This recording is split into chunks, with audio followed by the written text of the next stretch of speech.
Everyone, I am Suga. Welcome back. तो कैसे हो आप सब? आई होप आप सब अच्छे होंगे।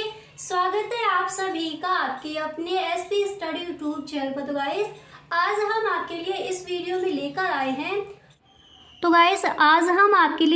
आए हैं जो आपका फिजिक्स है, यानी भौतिक विज्ञान का जो आपका फर्स्ट चैप्टर है, electric charge and electric field, उसके जो भी आपके महत्वपूर्ण प्रश्न हैं इस बार के बोर्ड एग्जाम के लिए, उन सारे प्रश्नों को आज हम यहाँ पर देखने वाले हैं। ठीक है, तो आप इस वीडियो को पूरा देखें। वीडियो को आपको बिल्कुल भी स्किप नहीं करना है। ओके, जो भी आपके महत्वपूर्ण प्रश्न हैं उनको आज हम इस वीडियो में देखने वाले हैं। ओके, और गाइस इसी तरह से आपके ऑल सब्जेक्ट के फिजिक्स में आपके ऑल चैप्टर्स के जो भी आपके महत्वपूर्ण प्रश्न हैं वो सारे प्रश्न आपको बताए जाएंगे। ठीक है, डे बाई डे आपको क्लासेस मिलती रहेंगी। तो गाइस, अगर अभी तक आपने इस चैनल को सब्सक्राइब नहीं किया है तो आप इस चैनल को सब्सक्राइब कर लीजिए एंड बेल आइकन को भी प्रेस कर देना, ताकि वीडियो की जो भी नोटिफिकेशन हो वो सबसे पहले आपके पास पहुँचे और आपसे एक भी वीडियो छूटे ना। ठीक है, तो यहाँ पर देखिए फर्स्ट चैप्टर में जो भी आपके इंपॉर्टेंट टॉपिक हैं उनको यहाँ पर हम देखेंगे। तो पहला आपका है कूलॉम्स लॉ, यानी कूलॉम का नियम। Okay, very most important question है, कई बार बोर्ड एग्जाम में आस्क किया गया है। ओके, तो पहले हम उसको समझते हैं। ठीक है, तो यहाँ पर देखिए कूलॉम्स लॉ यानी कूलॉम का नियम क्या है उसको समझते हैं। तो सबसे पहले आपको हेडिंग डाली है कूलॉम्स लॉ, उसके बाद आप लिखोगे, देखिए हेडिंग डालने के बाद फिर आपको इस तरह से लिखना है कि सन 1785 ईस्वी में फ्रांसीसी वैज्ञानिक कूलॉम ने अनेक प्रयोगों से प्राप्त निष्कर्षों के आधार पर दो स्थिर बिंदु आवेशों के बीच कार्यरत वैद्युत बल के संबंध में एक नियम प्रतिपादित किया, जिसे कूलॉम का नियम कहते हैं। अब देखिए, जब आपका ये क्वेश्चन बोर्ड एग्जाम में आस्क किया जाए तो आपको ये नहीं लिखना है। ठीक है, आपको बताने के लिए ये सब मैंने यहाँ पर लिख दिया है, आप यहाँ से स्टार्ट करोगे। ओके, तो यहाँ पर समझ लीजिए, देखिए सन 1785 ईस्वी में फ्रांसीसी वैज्ञानिक कूलॉम ने अनेक प्रयोगों से प्राप्त निष्कर्षों के आधार पर दो स्थिर बिंदु आवेशों के बीच कार्यरत वैद्युत बल के संबंध में एक नियम प्रतिपादित किया, जिसे कूलॉम का नियम कहते हैं। अब जब आपका ये क्वेश्चन बोर्ड एग्जाम में आस्क किया जाए तो आपको यहाँ से स्टार्ट करना है इस नियम के अनुसार। ठीक है, पहले आप हेडिंग डालोगे कूलॉम्स लॉ यानी कूलॉम का नियम, इसके बाद यहाँ से आपको स्टार्ट करना है इस नियम के अनुसार। ओके, फिर देखिए आप किस तरह से लिखोगे। अब यहाँ पर देखिए आपको किस तरह से लिखना है। पहले आप लिखोगे कि दो स्थिर बिंदु आवेशों के बीच लगने वाला आकर्षण तथा प्रतिकर्षण का बल दोनों आवेशों की मात्राओं के गुणनफल के अनुक्रमानुपाती तथा उनके बीच की दूरी के वर्ग के व्युत्क्रमानुपाती होता है। यह बल दोनों आवेशों को मिलाने वाली रेखा के अनुदिश होता है। पहले आपको इस तरह से लिखना है। ठीक है, इसके बाद यहाँ पर देखिए फिर आप लिखोगे यदि बिंदु आवेश Q1 व Q2। देखिए इस तरह से पहले आपको एक चित्र यहाँ पर बना देना है। ठीक है, फिर इसके हिसाब से आपको लिखना है कि यदि बिंदु आवेश Q1 व Q2 एक दूसरे से r दूरी पर, ठीक है, यदि बिंदु आवेश Q1 व Q2 r दूरी पर हैं, उनके बीच लगने वाला बल क्या हो जाएगा? तो उनके क्या हो जाएगा बल? F अनुक्रमानुपाती Q1 Q2 upon r square. ठीक है, इसके बाद इसको आप इस तरह से भी लिख सकते हो कि F बराबर के K क्या है, यहाँ पर ये आपका एक नियतांक है, तो F बराबर के Q1 Q2 upon r square, जहाँ K एक नियतांक है। इस तरह से यहाँ पर आपको लिख भी देना है। ठीक है, इसके बाद क्या करोगे आप? इसके बाद आपको लिखना है कि K बराबर 1/4 पाई एप्सिलॉन नॉट। ठीक है, या फिर आप इसको इस तरह से भी बोल सकते हो K बराबर 1/4 पाई एप्सिलॉन 0। K बराबर इतना आपका होता है। तो यहाँ पर देखिए F बराबर क्या हो जाएगा? F बराबर K की जगह हम क्या रख देंगे? 1/4 पाई एप्सिलॉन 0। तो ये हो जाएगा F बराबर 1/4 pi epsilon 0 Q1 Q2 upon r square. ठीक है, इसके बाद देखिए इसके बाद आप लिखोगे जहाँ 1/4 पाई एप्सिलॉन 0 बराबर, इसका मान कितना होता है? 9 गुणे 10⁹ न्यूटन मीटर स्क्वायर प्रति कूलाम स्क्वायर। ठीक है, इसके बाद एप्सिलॉन ज़ीरो क्या है, एप्सिलॉन ज़ीरो बराबर निर्वात की वैद्युशीलता है, आपको पता है। एंड इसका जो मान है वो कितना होता है 8.855 इंटू 10⁻⁻12 कूलाम स्क्वायर प्रति न्यूटन मीटर स्क्वायर। ठीक है, इस तरह से आप लिखोगे। तो यहाँ पर ये आपको समझ आ गया किस तरह से आपको कूलाम का नियम है, इसका जो डेरिवेशन है वो आपको किस तरह से करना है। देखिए, सबसे पहले आप लिखोगे यदि बिंदु आवेश Q1 व Q2 एक दूसरे से r दूरी पर स्थित हैं, ठीक है, तब उनके बीच लगने वाला बल क्या होगा, F अनुक्रमानुपाती Q1 Q2 upon r square. इसके बाद इसको आप इस तरह से भी लिख सकते हो F बराबर K Q1 Q2 upon r square, जहाँ K एक नियतांक है। K बराबर क्या होता है 1/4 एप्सिलॉन ज़ीरो। तो यहाँ पर ये कितना हो जाएगा F बराबर 1/4 epsilon zero Q1 Q2 upon r square. जहाँ पर भी आपको कोई भी चीज़ समझ नहीं आ रही है तो please tell me in the comment box. Okay, आप हमें कमेंट बॉक्स में ज़रूर बताएं।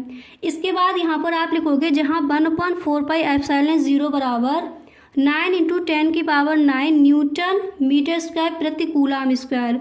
एप्सिलॉन ज़ीरो क्या होता है निर्वात की वैद्युशीलता। एंड एप्सिलॉन ज़ीरो का जो आपका मान है वो हो जाएगा 8.855 इंटू 10⁻⁻12 कूलाम स्क्वायर प्रति न्यूटन मीटर स्क्वायर।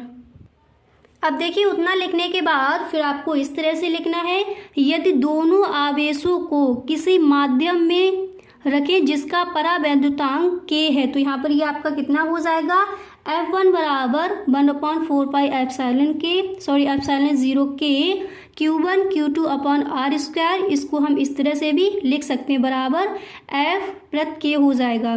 तो यहाँ पर हम या तो आप इतना लिखा रहने दीजिए, ये भी आपका ठीक है, नहीं तो आपको इस तरह से भी लिख देना है कि F1 अपॉन F बराबर K अपॉन K।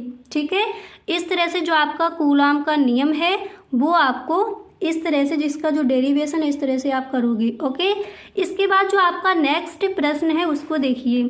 ये आपका वेरी मोस्ट इंपॉर्टेंट क्वेश्चन है और कई बार ये बोर्ड एग्जाम में आस्क किया गया है। ठीक है, कि वैद्युत द्विध्रुव के अक्षीय स्थिति में किसी बिंदु पर वैद्युत क्षेत्र की तीव्रता क्या होगी।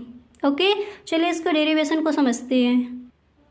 तो देखिए, सबसे पहले इसके चित्र को समझिए। ओके, आपका क्वेश्चन क्या है कि वैद्युत द्विध्रुव के अक्षीय स्थिति में किसी बिंदु पर वैद्युत क्षेत्र की तीव्रता क्या होगी। ठीक है, आपको ध्यान रखना है अक्षीय स्थिति में यहाँ पर बताया जा रहा है। ठीक है, तो देखिए अगर आपको हिंदी लिखनी है तो आप हिंदी भी इसकी लिख सकते हो। ओके, देखिए सबसे पहले आप लिखोगे कि कोई विपरीत दो आपके बिंदु आवेश हैं -Q एंड +Q। ओके, अब देखिए इनके बीच की जो दूरी है वो कितनी है, इन दोनों के बीच की दूरी कितनी है 2L, और इनका जो मध्य बिंदु है यानी मिडिल पॉइंट जो है वो क्या है, यहाँ पर दिया गया है 0। ठीक है, ओ से इसको हम प्रदर्शित कर सकते हैं। ठीक है, तो देखिए दो विपरीत आवेश हैं, बिंदु आवेश Q1 -Q +Q। ठीक है, इनके बीच की जो दूरी है वो कितनी है 2L। तो यहाँ पर देखिए यहाँ से लेकर -Q से लेकर +Q तक की जो दूरी है वो कितनी दी गई है 2L। अब यहाँ पर आपका ये मध्य बिंदु यानी जो आपका मिडिल पॉइंट है O, तो यहाँ से लेकर देखिए -Q से लेकर O तक की जो दूरी है वो कितनी हो जाएगी L, यानी -Q से लेकर +Q तक की जो आपकी दूरी थी डिस्टेंस थी वो कितनी थी 2L। तो -Q से लेकर O तक की जो दूरी है वो आपकी कितनी हो जाएगी, मध्य बिंदु O तक की दूरी कितनी हो जाएगी L। और यहाँ पर देखिए मध्य बिंदु O से लेकर +Q तक की जो आपकी दूरी है वो कितनी हो जाएगी L, यानी -Q से लेकर +Q तक की दूरी 2L थी। तो यहाँ से लेकर यहाँ तक की दूरी कितनी हो जाएगी L, और यहाँ से लेकर +Q तक की आपकी दूरी कितनी हो जाएगी L। यहाँ तक समझ आ गया। अब इसके बाद आगे देखिए, इसके बाद आपका एक और बिंदु है P। ठीक है, और E1 और E2 ये क्या है, वैद्युत क्षेत्र की तीव्रता है, इन्हीं को हमें निकालना है। ओके, इसके बाद एक और बिंदु है आपका P। तो यहाँ पर देखिए बिंदु O से लेकर आपका बिंदु P तक, बिंदु O से लेकर बिंदु P तक की जो दूरी है वो कितनी हो जाएगी R, एंड Q से लेकर बिंदु P तक की जो दूरी है वो कितनी हो जाएगी आर माइनस यल, यानी यहाँ से लेकर यहाँ तक की जो दूरी थी वो कितनी है, यल है। इसको आप समझते चलिए, ठीक है। जब आपका नीचे डेरिवेशन किया जाएगा फिर आपको ये अच्छे से क्लियर हो जाएगा। ओके, देखिए क्यू से लेकर पी तक की जो ओ से लेकर पी तक की जो दूरी है वो कितनी है, आर है। इसके बाद प्लस क्यू से लेकर पी तक की जो आपकी दूरी है वो कितनी हो जाएगी, यहाँ पर देखिए वो हो जाएगी आर माइनस यल। यहाँ से लेकर यहाँ तक की दूरी अगर आर माइनस यल हो जाएगी तो माइनस क्यू से लेकर आपकी पी तक की जो दूरी है, बिंदु पी तक की दूरी कितनी हो जाएगी, आर प्लस एल। यहाँ तक आपको समझ आ गया, एक बार दोबारा से समझ लीजिए, उसके बाद जो आपका डेरिवेशन है उसको देखते हैं। तो देखिए दो बिंदु आवेश हैं, विपरीत दो बिंदु आवेश हैं minus Q and plus Q, जिनका जो आपका मिडिल पॉइंट है, मध्य बिंदु क्या है, ओ। तो माइनस क्यू से लेकर प्लस क्यू तक की जो आपकी दूरी है वो हो जाएगी 2l, ठीक है। तो माइनस क्यू से लेकर ओ तक की दूरी कितनी हो जाएगी, यल, एंड ओ से लेकर प्लस क्यू तक की दूरी कितनी हो जाएगी, यल, ठीक है। जो आपकी स्मॉल एल है वो हो जाएगी। इसके बाद ओ से लेकर आपका एक और बिंदु पी है, यहाँ से लेकर यहाँ तक की जो दूरी है वो हो जाएगी आर। जब यहाँ से लेकर यहाँ तक की दूरी आपकी आर हो जाएगी तो प्लस क्यू से लेकर पी तक की दूरी कितनी हो जाएगी, आर माइनस यल, क्योंकि यहाँ से लेकर ओ से लेकर पी तक की दूरी आर थी, तो प्लस क्यू से लेकर पी तक की दूरी कितनी हो जाएगी, आर माइनस यल हो जाएगी, पता है आपको। इसके बाद अगर हम यहाँ पर बात करें तो माइनस क्यू से लेकर पी तक की दूरी आपकी कितनी हो जाएगी, आर प्लस यल। अच्छे से आपको समझ आएगा। अगर कहीं पर भी आपको कोई भी चीज़ समझ नहीं आती है तो आप हमें कमेंट बॉक्स में ज़रूर बताएं, ठीक है। अब इसके बाद इसका डेरिवेशन देखते हैं।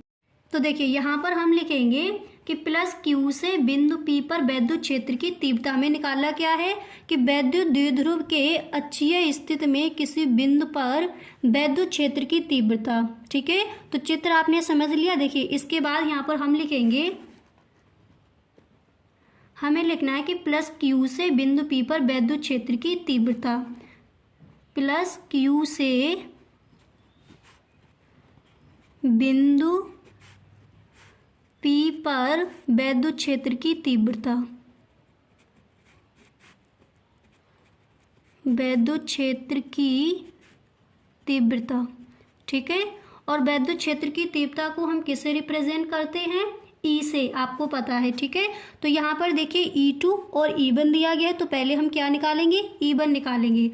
आपको पता है कि यहाँ पर समझ लीजिए E बराबर होता क्या, यहाँ पर हम लिख दे रहे, ठीक है। E बराबर आपका होता है 1/4 pi epsilon 0 into Q upon R square, ठीक है। ये होता है आपका E बराबर। तो यहाँ पर देखिए प्लस Q से बिंदु P पर वैद्युत क्षेत्र की तीव्रता, ठीक है। तो यहाँ पर एक बार चित्र में भी देख लीजिए, प्लस Q से बिंदु P तक की वैद्युत क्षेत्र, जो वैद्युत क्षेत्र की तीव्रता है वो हमें निकालनी है प्लस Q से बिंदु P तक की, ठीक है। यहाँ पर समझ आ रहा है तो क्या हो जाएगा, देखिए तो हम क्या लिखेंगे, E1, ठीक है। E1 बराबर क्या होता है, यहाँ पर देखिए 1/4 पाई एप्सिलॉन नॉट या फिर एप्सिलॉन 0 इंटू Q अपॉन, अब यहाँ पर आपका क्या दिया गया है, यहाँ पर देखिए R स्क्वायर दिया गया है और हमें प्लस Q से P पर वैद्युत क्षेत्र की जो तीव्रता है वो हमें ज्ञात करनी है। तो यहाँ पर आपका क्या दिया गया है, R स्क्वायर। तो यहाँ पर क्या हो जाएगा, R माइनस यल स्क्वायर। क्यों हो जाएगा, क्योंकि देखिए प्लस Q से P तक की जो आपकी वैद्युत क्षेत्र की तीव्रता है वो हमें निकालनी है। तो यहाँ तक की जो आपकी दूरी है वो कितनी है, R माइनस यल है। प्लस Q से, अभी मैंने आपको बताया कि प्लस Q से लेकर P तक की जो हमारी दूरी है वो कितनी है, R माइनस यल है। तो यहाँ पर हमें दिया गया था कि E बराबर, यानी वैद्युत क्षेत्र की तीव्रता को हम किससे रिप्रेजेंट करते हैं, E से करते हैं। तो ये हो गया 1/4 pi epsilon 0 into Q upon R square. तो जो आपका R स्क्वायर यहाँ पर दिया गया है, तो यहाँ पर हमारी डिस्टेंस कितनी थी, R माइनस यल थी। तो यहाँ पर ये कितना हो जाएगा, जो आपकी जो R स्क्वायर है उसको हम क्या लिखेंगे, R माइनस यल स्क्वायर। ये आपको समझ आ गया कैसे आया। देखिए यहाँ पर आपका दिया गया था प्लस Q, ठीक है। प्लस Q से यहाँ पर P तक की जो आपकी दूरी है वो कितनी है, आर माइनस यल है। ठीक है, तो यहाँ पर देखिए क्यू अपॉन आर स्क्वायर, तो आर स्क्वायर की जगह हम क्या करेंगे आर माइनस यल स्क्वायर, क्योंकि प्लस क्यू से बिंदु पी पर वैद्युत क्षेत्र की जो तीव्रता है वो हमें ज्ञात करनी है। ठीक है, कहीं पर भी आपको कोई भी इशू है तो please tell me in the comment box. Okay, पूरा डेरिवेशन अच्छे से आपको समझ में आना चाहिए। यहाँ तक समझ आ गया? अब इसके बाद आगे देखते हैं। देखिए यहाँ तक हमने ये देख लिया। अब इसके बाद हम देखेंगे कि माइनस क्यू के कारण बिंदु P पर वैद्युत क्षेत्र की तीव्रता, माइनस क्यू के कारण बिंदु P पर वैद्युत क्षेत्र की तीव्रता देखनी है। ठीक है, यानी E2 बराबर, तो नीचे यहाँ पर देखिए क्या हो जाएगा आपका, ये E1 हो गया।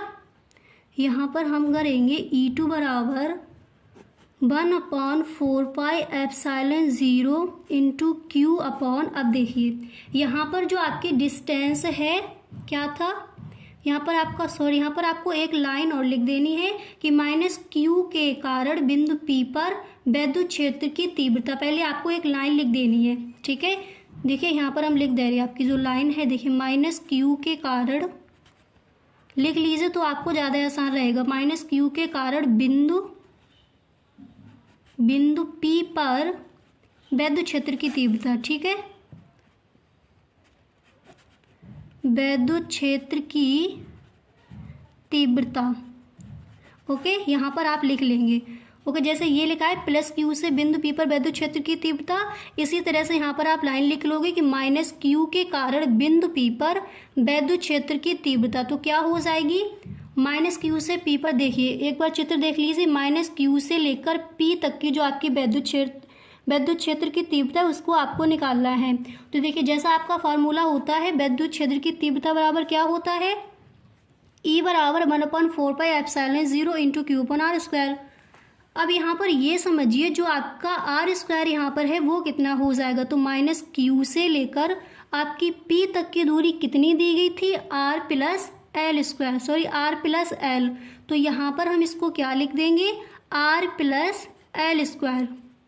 ठीक है, इसलिए यहाँ पर आपका ये लिख दिया है। ठीक है, तो प्लस क्यू से बिंदु P पर वैद्युत क्षेत्र की तीव्रता, देखिए प्लस क्यू से P तक की वैद्युत क्षेत्र की तीव्रता आपने निकाल ली, यहाँ पर क्या हो गया आर माइनस एल का होल स्क्वायर।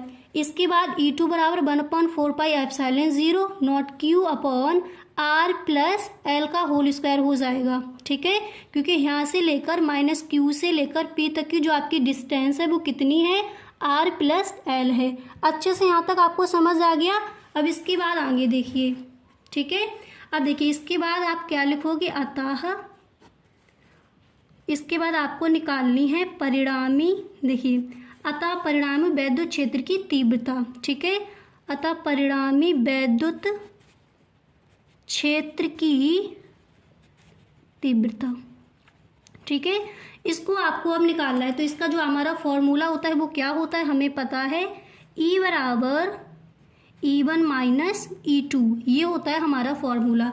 अब यहाँ पर जो आपकी वैल्यू यहाँ पर निकल कर आई है उसको यहाँ पर हम पुट कर देंगे। ठीक है, तो ये हमारा कितना हो जाएगा, E बराबर, देखिए E1 हमारा कितना दिया गया, यहाँ पर देखिए E1 यहाँ पर ये कितना दिया गया 1/4πε0 not Q upon R minus L का होल स्क्वायर। ठीक है, तो ये क्या हो जाएगा, E1 बराबर कितना है हमारा, इसको यहाँ पर रख देंगे 1/4πε0 not Q upon R minus L square. ठीक है, इस तरह से आपको रख देना है, फिर आपको यहाँ पर माइनस लगाना है। अब यहाँ पर देखिए ये माइनस लगा इसलिए यहाँ पर माइनस लग गया। इसके बाद जो आपका E2 है वो कितना दिया गया उसको रख देते हैं, दिया गया है 1/4πε0 not Q upon R minus L का होल स्क्वायर। ठीक है, ये आपका यहाँ पर इतना हो जाएगा। अच्छे से आपको समझ आ गया? देखिए E बराबर, देखिए अतः परिणामी वैद्युत क्षेत्र की तीव्रता का फॉर्मूला क्या होता है, E बराबर E1 माइनस E2। तो E1 बराबर आपका जो है वो कितना दिया गया है, ये दिया गया, आपने देख लिया। इसके बाद E2 आपका कितना दिया गया है, ये दिया गया, ये यहाँ पर रख दिया। अच्छे से समझ आ गया? अब इसके बाद आगे देखिए। अब यहाँ पर आपको देखिए कॉमन क्या क्या है, तो 1/4πε0 यहाँ पर भी दिया गया है 1/4πε0, इसको हम कॉमन ले लेंगे। ठीक है, तो ये हो जाएगा ई बराबर, देखिए इसको हम लिखेंगे ई बराबर Q/4πε0K। ठीक है, इस तरह से हम इसको लिख देंगे। यहाँ पर भी आपको देखिए 1/4πε0, यहाँ पर भी आपको K लगा देना है। ठीक है, इसके बाद Q/r-l², इसका ये हो जाएगा, यहाँ पर भी आपको K लगा देना है। ठीक है, यहाँ पर भी आप लगा लीजिए। ओके, इधर भी आपको K रख देना है, यहाँ पर भी। ये आपका क्या है, नियतांक है। अगर आप लगाते हो तब भी ठीक है, अगर आपको नहीं लगाना है तो उसको आप मत लगाइए। अब ये देखिए क्या हो जाएगा, E बराबर Q/4πε0K, ये हमने क्या ले लिया, कॉमन ले लिया। अब यहाँ पर हमारा क्या बचा उसको देखिए, यहाँ पर बचा है 1/r-l², और क्या बचा है -1/r+l²। ठीक है, यहाँ पर देखिए 1/4πε0 K इंटू Q/r-l²। ठीक है, तो यहाँ पर हमारा कॉमन क्या हमने ले लिया, ये हमने कॉमन ले लिया, और क्या बचा है, ये हमारा इतना यहाँ पर बच गया। अब इसके आगे देखते हैं। अब यहाँ तक आपको इतना समझ आ गया। देखिए E बराबर Q/4πε0K 1/r-l² माइनस 1/r+l²। ठीक है, ये इतना आपका हो गया। अब देखिए इसके आगे हम क्या करेंगे, एलसीएम लेंगे। तो देखिए उसका हम एलसीएम कैसे लेंगे, वहाँ पर आपकी वैल्यू कितनी दी गई थी एक बार यहाँ पर लिख लेते हैं, तो आपको अच्छे से क्लियर हो जाएगा। देखिए E बराबर Q दिया गया था कि 4πε0K, इतना आपको दिया गया था। एंड इसके बाद आपका दिया गया था कि r+l² माइनस r-l²। ठीक है, ये दिया गया था।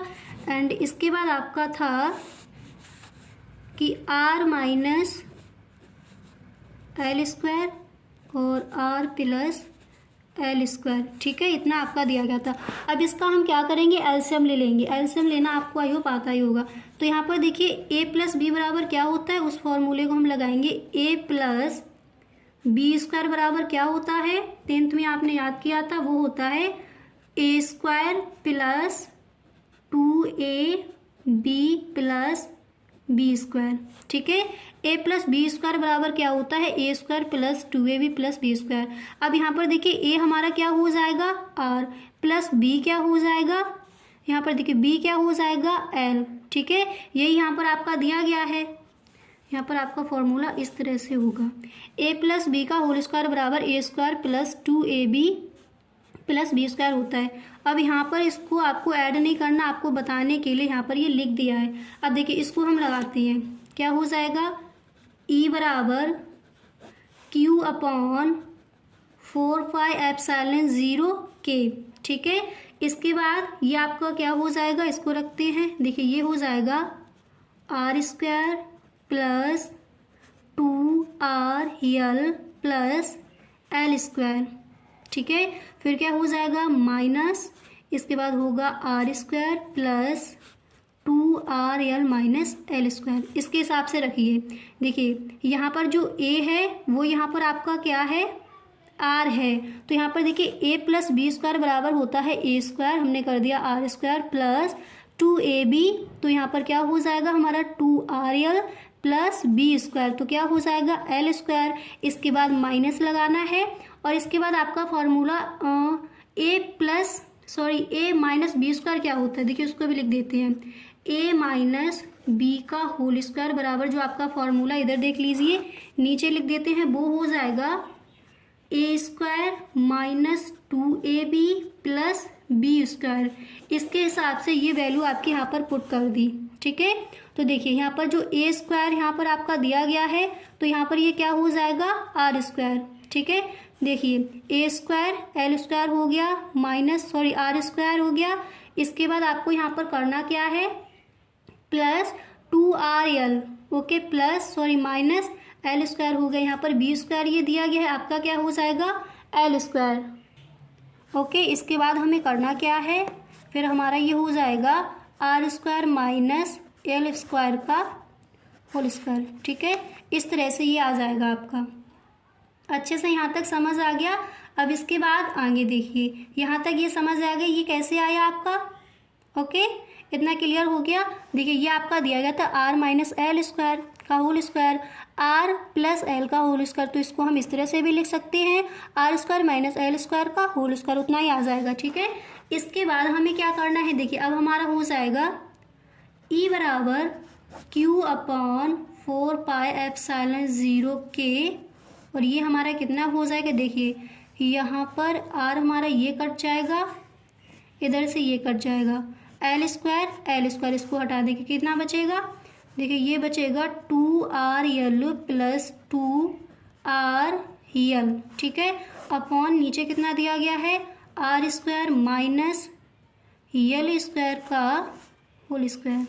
ठीक है, यही आपका दिया गया है। अब देखिए, अब यहाँ पर ये हमारा हो जाएगा ई बराबर क्यू अपॉन 4πε0 के इंटू 4 क्या हो जाएगा, यहाँ पर 4RL हो जाएगा। कैसे हो जाएगा, देखिए 2RL प्लस 2RL कितना हो जाएगा, 4, 2 to 4 हो गए, तो इसको हम इस तरह से भी लिख सकते हैं 4RL। क्लियर।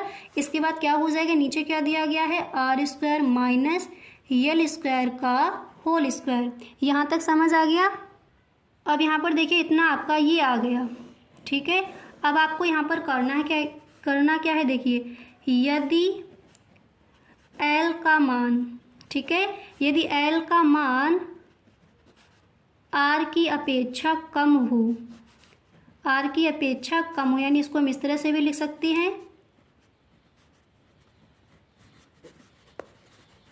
कम हो तो L बराबर क्या हो जाएगा, हमारा 0 हो जाएगा। ठीक है, तो इसको हम क्या लिखेंगे, जब हमारा L बराबर 0 हो जाएगा तो ये देखिए E बराबर ये हो जाएगा 1/4πε0 के इंटू क्यू 2L, इस तरह से। इसके बाद नीचे हो जाएगा आर स्क्वायर का होल स्क्वायर। देखिए ये कैसे आया, इसको समझते हैं। देखिए यहाँ पर आपका ये ऊपर कितना दिया गया था, पहले इसको समझिए।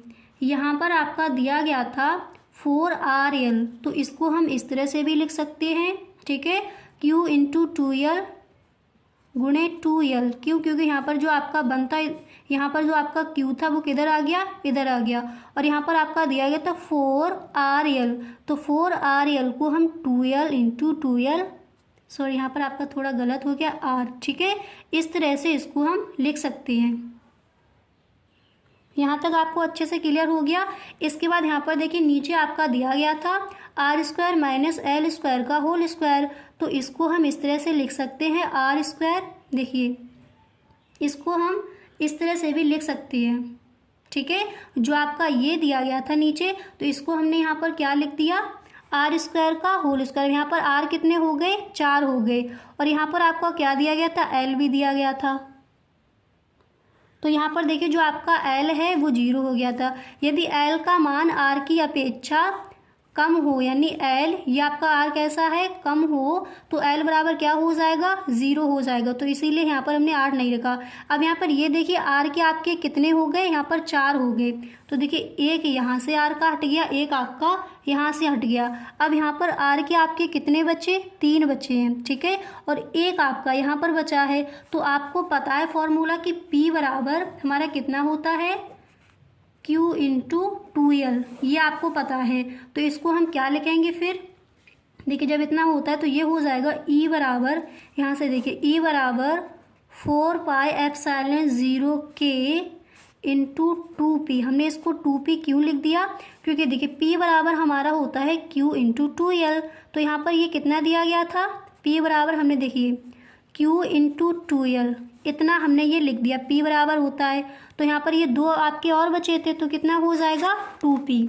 इसलिए यहाँ पर हो गया ये 2P अपॉन, यहाँ क्या हो जाएगा, RQ हो जाएगा। क्यों हो जाएगा, क्योंकि यहाँ पर R के आपके 4 दिए गए थे, एक R का यहाँ से हट गया, एक आपका ये R था वो कट गया। ठीक है, तो ये कितना हो जाएगा, RQ हो जाएगा। यहाँ तक आपको समझ आ गया।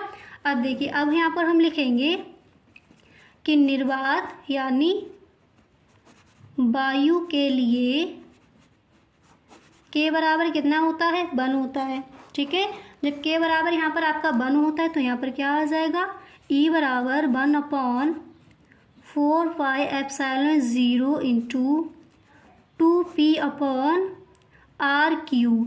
ये आपका निकल के यहाँ पे जो आपकी वैल्यू है वो आपके निकल के ये आ गई। इसका फॉर्मूला क्या होता है, सॉरी इसका जो मात्रक है वो कितना होता है, न्यूटन प्रति कूलम। ठीक है, ये आपका निकल के यहाँ पर आ गया। ठीक है, तो आई होप अच्छे से आपको ये आपकी जो डेरिवेशन है अच्छे से आपको क्लियर हो गई होगी। अब एक बार इसको आप दोबारा से देख लीजिए ताकि सही ढंग से आप समझ जाओ।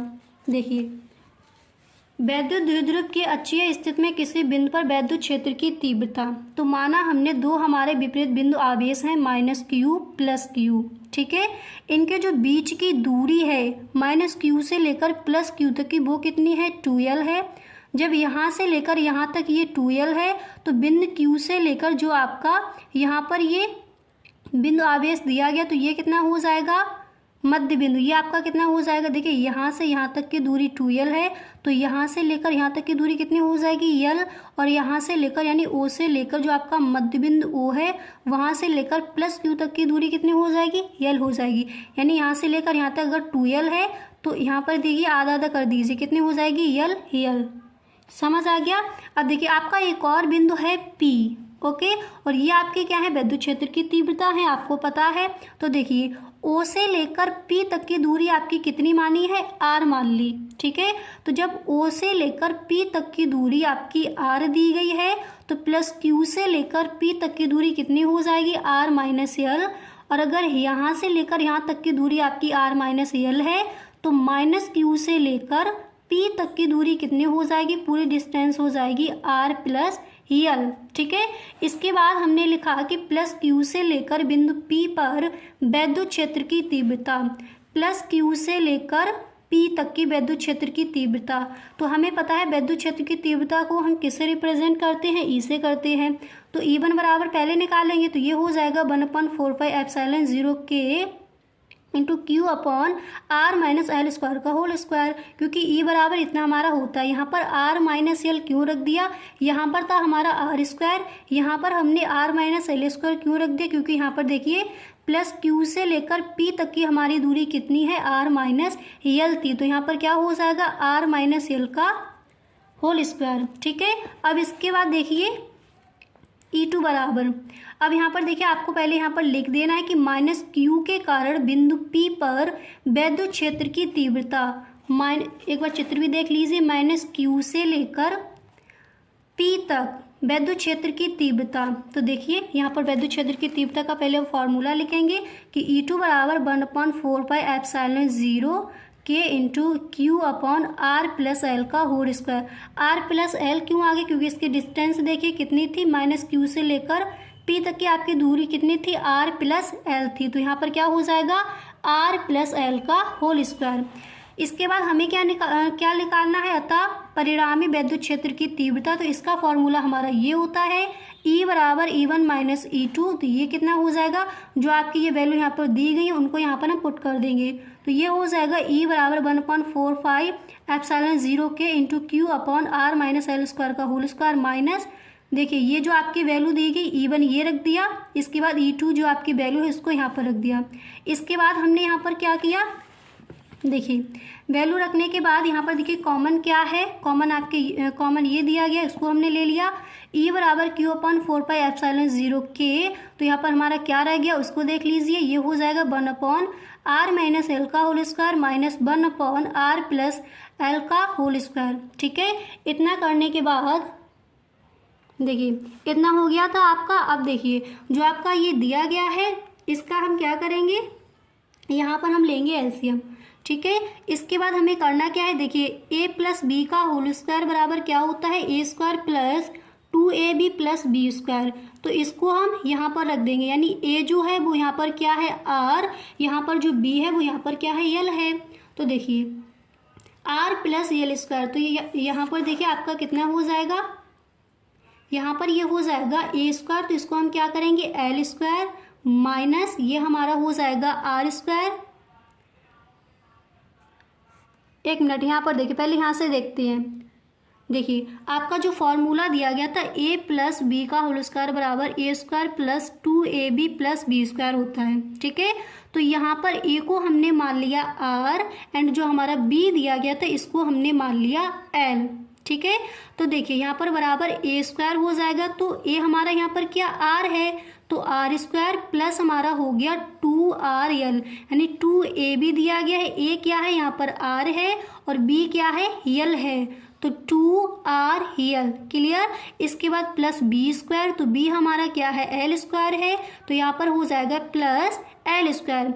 इसके बाद a माइनस बी स्क्वायर बराबर हमारा फॉर्मूला होता है a square minus 2ab plus B square, तो ये हो जाएगा R square plus 2rl minus L square. इस तरह से भी हम इसको लिख सकते हैं अपॉन, इधर क्या हो जाएगा हमारा R square minus L square का होल स्क्वायर, क्योंकि ये इस तरह से लिखा है, इसको हम इस तरह से भी लिख सकते हैं, आपको पता है। इसके बाद E बराबर क्यू अपॉन 4πε0 के।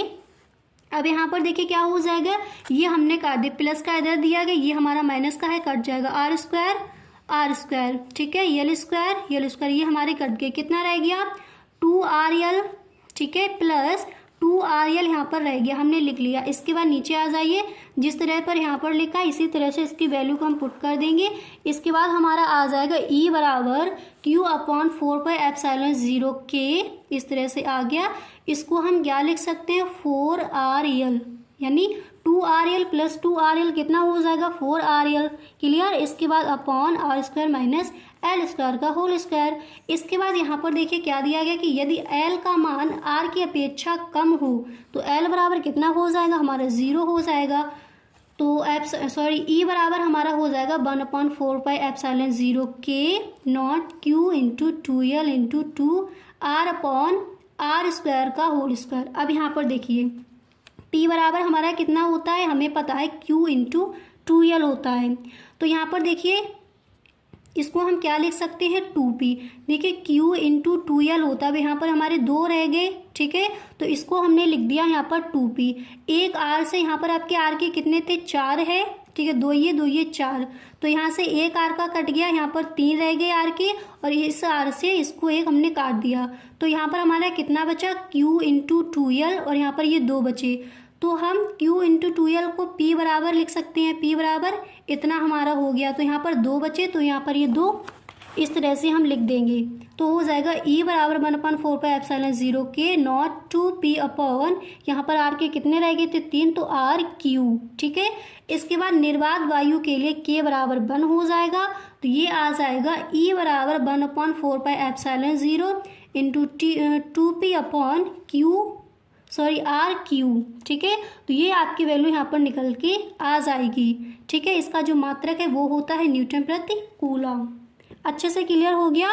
तो गाइस आज के लिए बस इतना ही, मिलते हैं नेक्स्ट वीडियो में। अगर सच में आपको ये वीडियो अच्छा लगा है तो आप इस वीडियो को एक लाइक ज़रूर कर दें। Okay, thank you so much. तो गाइस कैसा लगा वीडियो, आई होप ये वीडियो आपको पसंद आया होगा।